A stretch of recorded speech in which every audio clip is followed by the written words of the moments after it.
The Big Law Business Report is proudly sponsored by PVI Office Furniture and Big Law Business Development. Where Big Law meets big business. This is the Big Law Business Report. I'm your host, Brian Brown. Let's get started.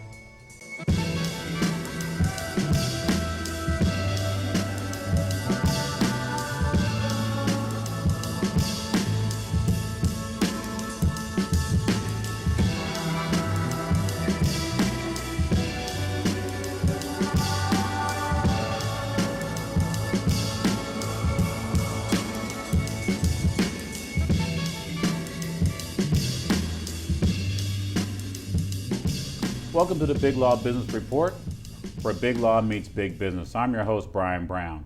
Joining me in the studio today is Will Bramer, COO and General Counsel of Digitize the Nation. Will, thanks for joining me today. Thanks, Brian. My pleasure. Will, what's Digitize the Nation? Tell me a little bit about what your company is doing. So Digitize the Nation is a new venture that a colleague and I are looking to map countries for their natural resources. Okay. Then using satellites that are already existing and or aircraft with remote imagery sensors. And what those are, it's sort of like, you're familiar with Google Earth. Sure, of course. And anyway. So Google Earth gives you high definition photographs. Sure. What's not being used is analogous to, when jump paradigms here, to your doctors when they use an MRI. When you torque your knee, you go in and get an MRI to see where they want to operate. Sure. So what's available are all these other sensors and imagery through various hosted entities that we can procure that can determine soil content, can determine pollutants, can determine mineral content, help value those minerals, detect potable water, help develop a water plan. So we want to bring this to nations, developing nations, more developed nations, even states, to help them develop a natural resource framework, if you will, or baseline. Sure. Then from that, we're looking to collect both future data coming in as well as historical archive data. And from that, we're going to be using a supercomputer facility to start modeling that. So you can model things such as what's not in vogue right now on the Hill, but climate change. Right. Or look at your water assets, a rising sea level. So you can then start making decisions on what do you want to do with regard to that. If you're a farmer, on the narrowest sense, you can look at your, say you have large fields, you can look at your soil chemistry to determine, is this crop best for the soil? For nations, this comes into play because are they growing crops in areas that they should be or shouldn't be? Right. For example, some African nations grow cotton, which is water intensive, and they could be growing something else. So as a general proposition, what we want to do is bring this to the nations so they can use this information to help sustainably develop, to help sustainably manage your economics and natural resources, and even impacts things such as a credit rating. As we talked to some of the credit agencies, and if a nation or even a state maps itself for water and develops a 20 to 50 year water plan, more likely than not, they'll get a boost in their sovereign credit rating or in their state credit rating. So what's the impact of that? That means, if they have debt service, they pay less on their debt. Some of these countries and states borrow a lot of money. So if you can improve your sovereign credit rating, your state credit rating, then you're servicing that debt a lot less. It's easier to also procure debt for nations. It makes it easier for them to direct foreign direct investment to come in and do other things. Gotcha. And it can be used in basically a whole host of, its information can be used in a whole host of different areas. Right. Wow. That's fascinating. So I take it that the satellite imagery and the other assets that you use, I guess you guys don't own that, do you? No, we'll procure that or we'll contract out for that. We're not in the business of launching and making hardware. That's expensive. Sure, of course. And what's sort of missing in this whole ecosystem, you will, is satellites. A lot of companies are putting up satellites. A lot of companies are starting to pull up small, what they call small sats or CubeSats. Sure. What they don't really address is what they're going to do with that information. We're trying to address what to do with information. So we're basically looking to help procure and essentially broker that information and add value-added services such that you, as a person or say country leaders or whatnot, can readily understand this. So it's not all, all these ones and zeros, not understanding, but we bring in, say, okay, this is what it means, this is what it looks like, And this is what likely the impact is, or what you're Gotcha. looking at now. Now, Will, hold that thought, because we need to go to a break real quick, but I want you to expand on that when we come back. All right, so hold that thought for me, and we'll be right back. We're right back on the Big Law Business Report.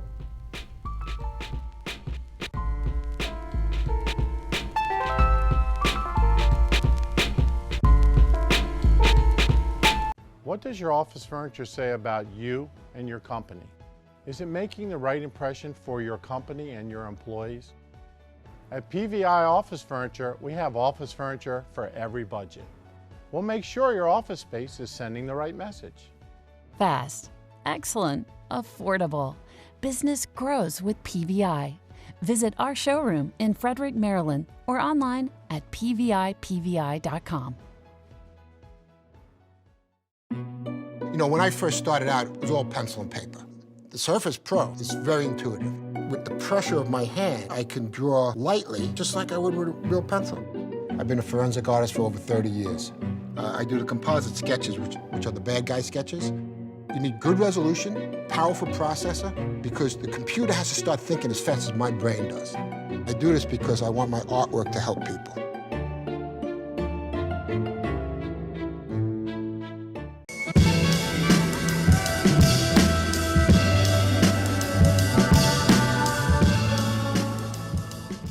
Welcome back to the Big Law Business Report. I'm your host, Brian Brown. Joining us in the studio again today is Daryl Motley, intellectual property attorney. Daryl, it's always great having you back. I think you're becoming our IP specialist. Oh, glad to be here, Brian. Outstanding. So Daryl, today let's talk a little bit about IP and intellectual property as it pertains to cybersecurity. One would think that, you know, the internet, cybersecurity, there would be no intellectual property. The internet's supposed to be free and open up to everyone. What are your thoughts about that, Daryl? Well, internet's sort of free, but on the security issues, we don't want all our data to be free on the internet. Gotcha. So there is some issues with intellectual property, and I think it's also data privacy issues as well. In companies, we get to try to protect those issues so we don't get those disclosures going out into the space there. Right. So when you talk about this, Daryl, in particular, you know, when you have all these free apps that you can get on your devices or whatever, you know, they want all this access to all of this data. You know, I want your pictures. I want to be able to look at your text messages, your emails, your contacts. Right. So from a business, I'm a business, I've got a company, and my coworkers are downloading these particular apps. How can I protect my intellectual property? Because obviously my coworkers want the GPS, they want the ability to be able to use these apps to do their business and obviously a bit of their personal lives. How do I protect my intellectual property, and when do I get Daryl Motley in the process to help me do that?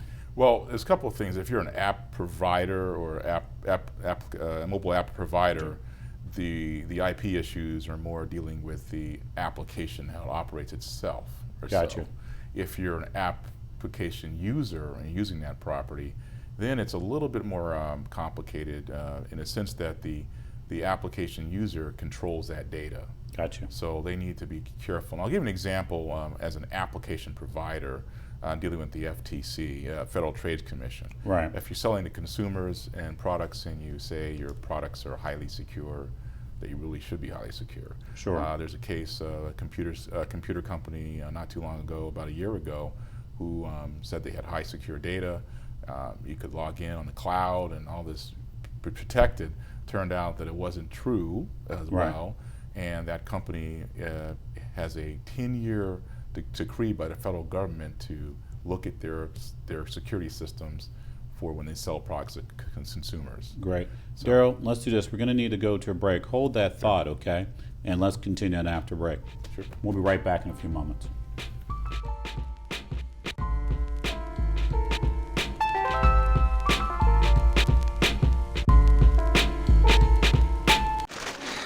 I'm Millie Dresselhouse doll. Happy birthday, sweetie. Whoa, Millie Dresselhouse से. We are so glad to have you here.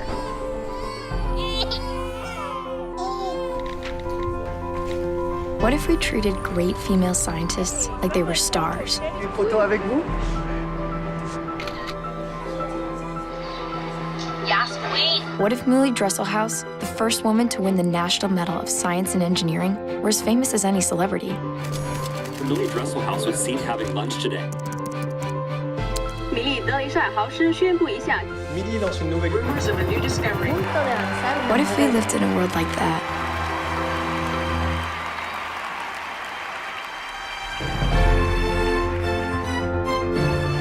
We know a place that's already working on it.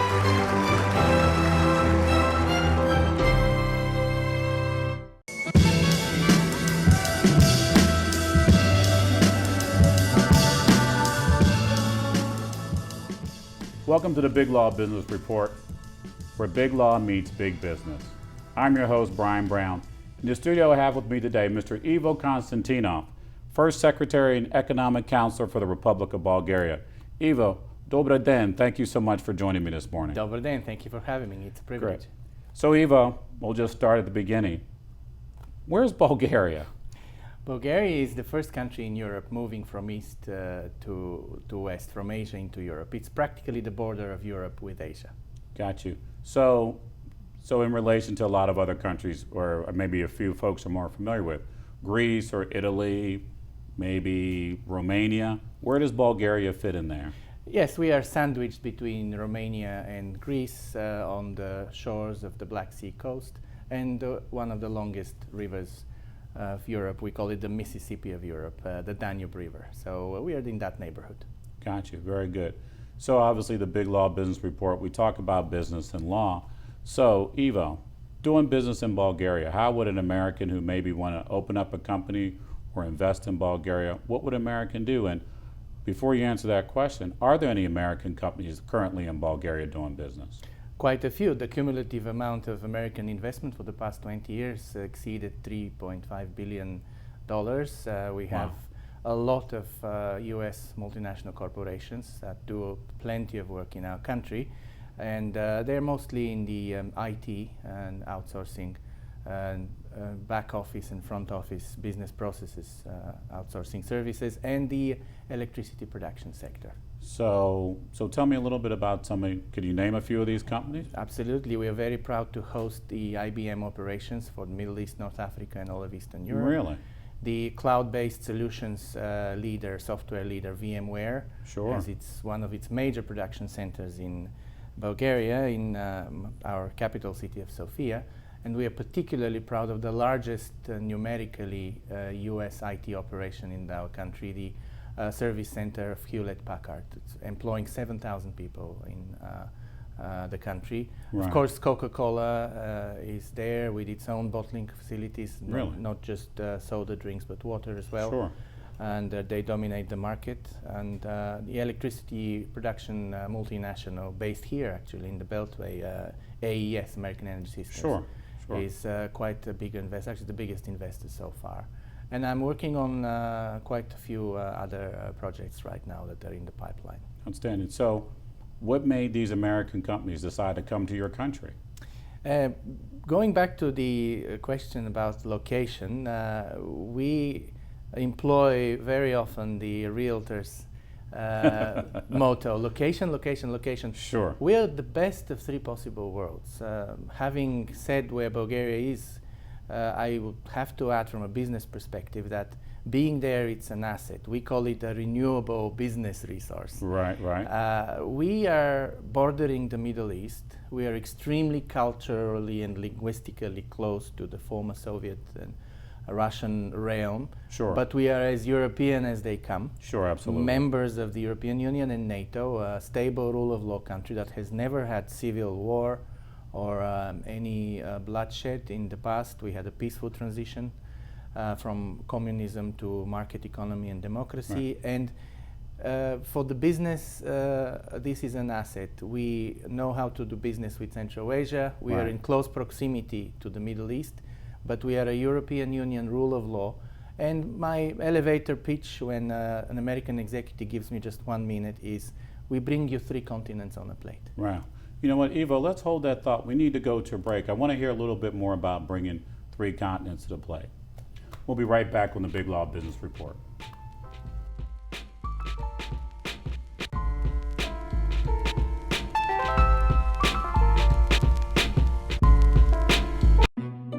know, when I first started out, it was all pencil and paper. The Surface Pro is very intuitive. With the pressure of my hand, I can draw lightly, just like I would with a real pencil. I've been a forensic artist for over 30 years. I do the composite sketches, which are the bad guy sketches. You need good resolution, powerful processor, because the computer has to start thinking as fast as my brain does. I do this because I want my artwork to help people.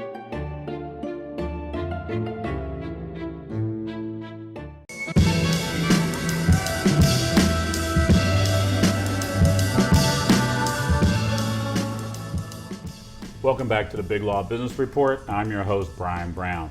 Joining me in the studio today is Carrie Reisdorf with the premier employment law firm, Ogletree Dinkins, shareholder in their Kansas City office. Carrie, thanks so much for joining me today. Thanks, Brian. So our topic today is we're going to talk about partnering with businesses to help reduce risk. Okay, Carrie, that's a long topic, interesting topic, I believe. Tell me about that. What do you mean by that? So when I train managers and supervisors, and even up into the C-suite, one of the first questions I ask is a multiple choice question. And with large training sessions, I may even have pulling equipment. Right. And I ask them what they think an average cost of a lawsuit, a single plaintiff. So one guy thinks that he was terminated from his job because of, let's say, age. Right. And that leaves me out, I'm yeah, a exactly. teenager. Me too, right? Right, exactly. So he goes and gets a lawyer. Right. Files a charge. EEOC says we didn't find any reason to believe that anything unlawful happened. Exactly. He gets his permission slip to go into court and sue. You have 2 years of litigation. Jury stands up at the end of a week-long trial and says, company, you did nothing wrong. Case dismissed, no liability. What is your legal bill for that case? I don't know, $100,000. Probably around $150,000 to $200,000. Wow. So when I partner with my clients, we talk about, you don't want that line item, regardless of who takes the hit, whether it's the business unit or the legal department. You don't want that. It doesn't mean you're paralyzed and you never make decisions to let somebody go or reorganize or anything like that. It just means you make smart decisions to do what you can to reduce the risk that you're going to take that line item hit. Okay. So how do you help them make that? So I'm the CEO of a company, and I've got all these credentials. I've been running my business for years. I came out of the womb running my business, right? I know this better than you ever know. How are you, some lawyer that lives in Kansas City, going to come and tell me about my risk, about how I should do my business and how I should treat my employees? A few years ago, there was a jury consultant that put out some statistics of jurors that had actually decided employment cases. So jurors that had sat in the box. And one of the statistics that he published absolutely resonated with me in my practice. And it was a statistic that said 68% of these jurors would find in favor of a plaintiff in an employment discrimination case if they felt that the plaintiff was treated unfairly. Wow. There is no law in America, even in California, that says that you don't have to be treated fairly. Right, exactly. But when I go, whether it's to present our case to the EEOC or any state administrative agency or to a court or an arbitrator, I know to get 68% of that audience, I'm going to not only have to convince them that there was no unlawful motivation involved in an employment decision, but I'm also going to have to show that the plaintiff was treated fairly. And so how do you define fairness? And so when I work with my clients, and particularly with managers and supervisors, because that's your highest exposure. Generally, your CEO knows what to do, but it's the people in the ground, in the trenches, that are going to make those employment decisions. And so talking to them, and mostly it comes down to communication. Tell someone that they're not, what your expectation is, how they're not meeting your expectation, what they have to do to correct their performance, and bingo, what the consequence is. Sometimes that last one gets left off, and a jury will not like that. Carrie, that's incredible. Unfortunately, you're such a fascinating guest. We never seem to have enough time. But Carrie, I do appreciate you joining me today, and I look forward to follow up in subsequent conversations. And it's not a choice. You don't have an option. I look forward to having you back on our show very soon. Thanks, Brian. Thank you so much. We'll be right back.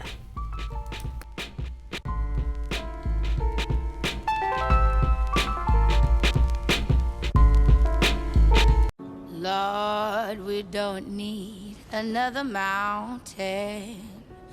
There are mountains and hillsides enough to climb. There are oceans and rivers enough to cross, enough to last till the end of time.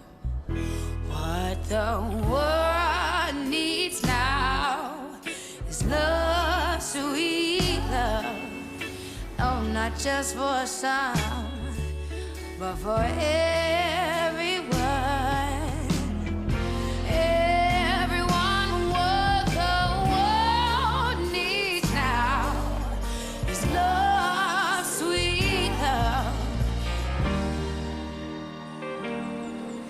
Is love, sweet love. What does your office furniture say about you and your company? Is it making the right impression for your company and your employees? At PVI Office Furniture, we have office furniture for every budget. We'll make sure your office space is sending the right message. Fast, excellent, affordable. Business grows with PVI. Visit our showroom in Frederick, Maryland, or online at pvipvi.com.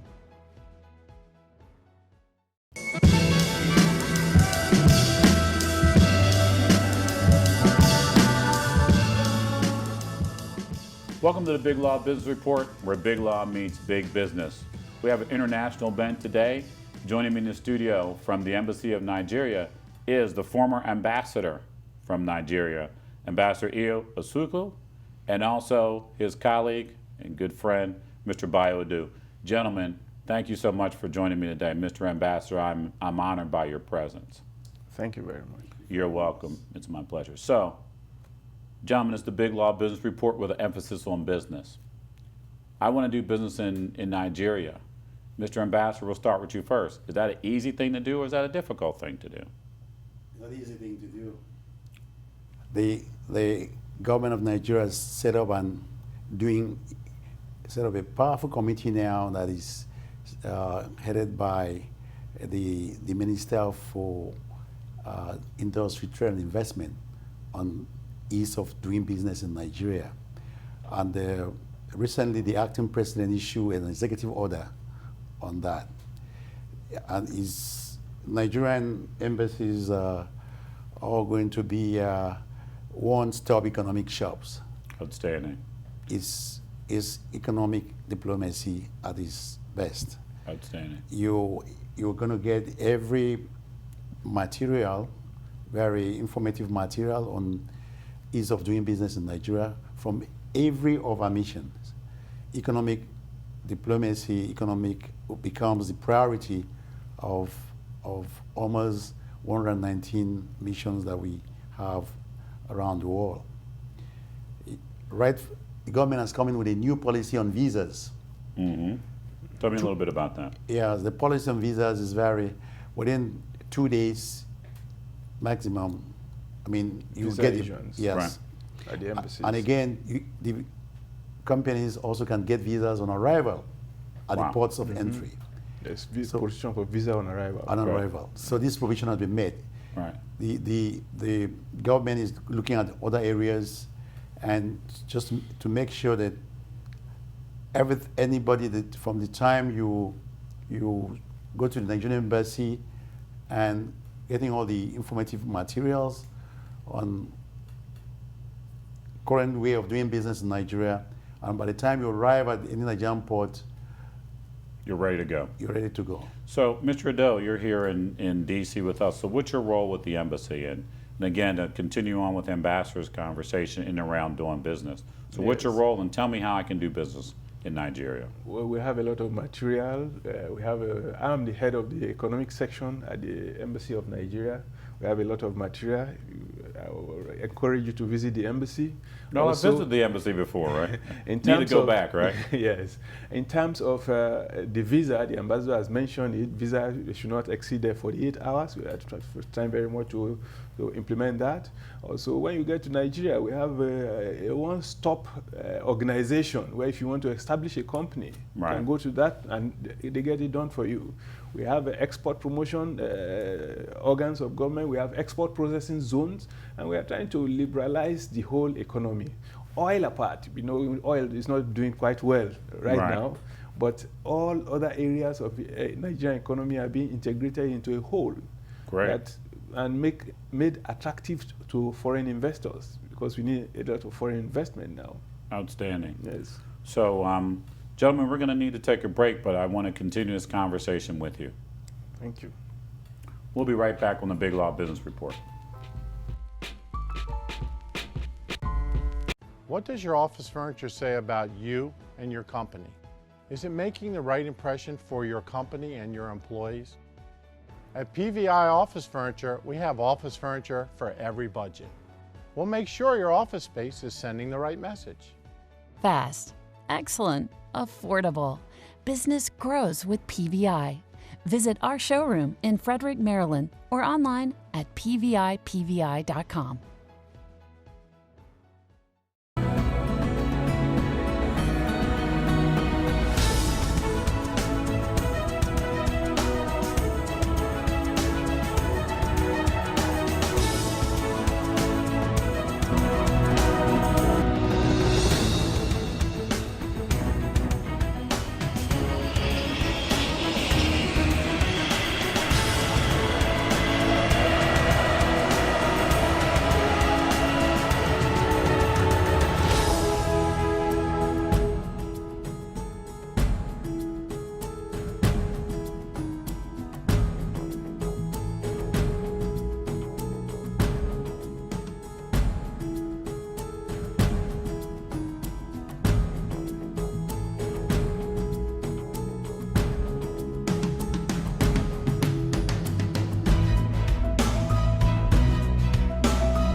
Thank you for joining me on the Big Law Business Report. Thank you so much for tuning in. I also want to thank my guests in the studios. Have a great week. God bless you. God bless your family. And we'll see you soon on the Big Law Business Report, where big law meets big business.